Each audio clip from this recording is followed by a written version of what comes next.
진짜 관계랑 그냥 나를 이용하려는 관계, 그 차이가 대체 뭘까요? 오늘 이 아주 강력한 비유를 통해서 같이 한번 그 답을 찾아보려고 합니다. 모든 건 바로 이 생각에서 시작되는 것 같아요.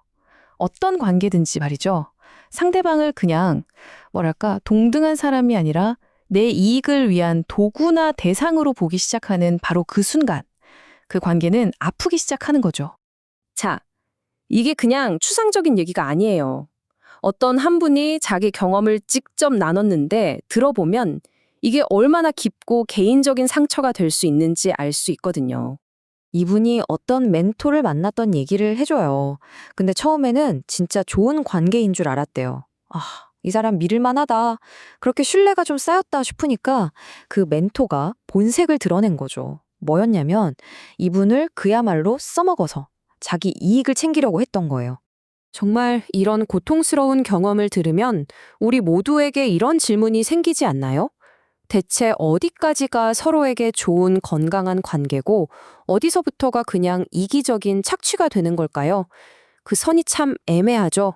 자, 그런데 되게 흥미로운 게요.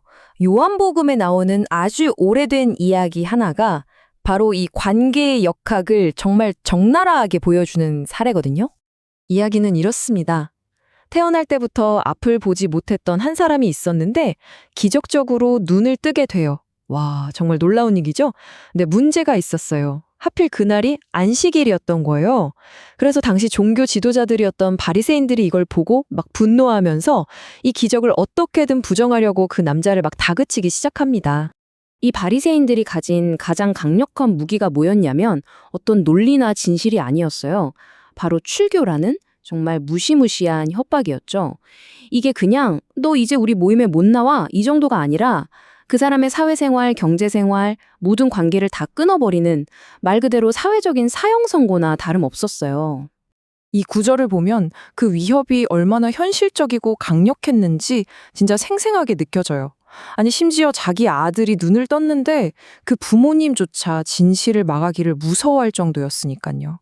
아들의 기쁨보다 공동체에서 쫓겨날지도 모른다는 그 공포가 훨씬 더 컸던 거죠. 정말 안타깝죠. 자, 여기서 핵심이 딱 보이죠? 바리새인들한테 중요한 건 뭐였을까요? 한 사람이 눈을 뜬 기적이었을까요? 아니었죠. 그들에게 사람들은 볼봐야 할 소중한 존재가 아니라 자기들의 권위를 지키기 위한 수단, 그냥 볼모였던 거예요. 사랑의 대상이 아니라 통제의 대상으로 본 거죠. 바로 이런 상황에서 예수가 아주 강력한 비유를 하나 딱 듭니다.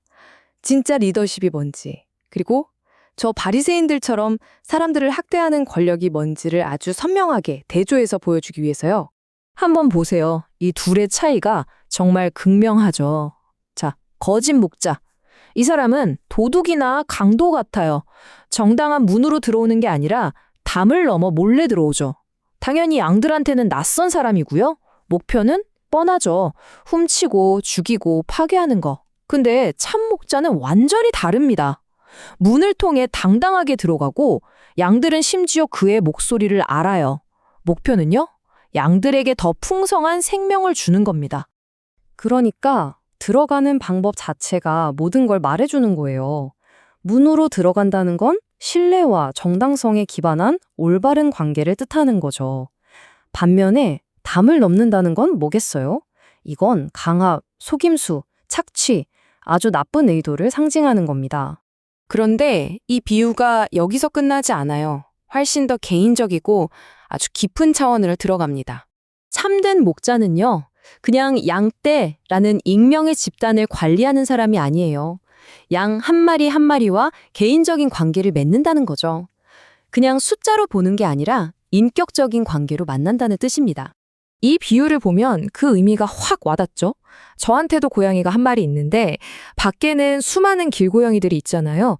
저는 걔들 이름을 부르지 않아요. 그냥 다 고양이죠. 근데 그 중에 한 마리가 우리 집에 들어와서 저랑 관계가 생기면 그때부터 저는 그 아이의 이름을 부르기 시작하는 거예요. 이게 바로 관계의 시작이죠. 그 참 목자의 특징은 명확해요. 양들의 이름을 알고 양들은 또 목자의 목소리를 알아듣죠. 사랑과 보살핌으로 그들을 이끌고 무엇보다 그 관계는 두려움이 아니라 신뢰에 기반한다는 겁니다. 일방적인 통제가 아니라 서로를 알고 믿는 관계인 거죠. 자, 그럼 이제 이 모든 이야기가 우리 삶에 어떻게 적용될 수 있는지 그 마지막 핵심으로 한번 넘어가 보겠습니다. 이걸 보면 모든 개념이 정말 단순하고 근본적인 선택으로 딱 압축되죠. 세상의 도둑은 어때요? 나를 채우기 위해서 너를 희생시켜요. 하지만 선한 목자는요, 너를 살리기 위해서 나를 희생하죠. 방향이 완전히 정반대인 거예요. 결국 다시 맨 처음 이야기로 돌아오는 거죠. 우리가 사람을 내 이익을 위한 대상으로 보면 우리는 도둑처럼 행동하는 거예요.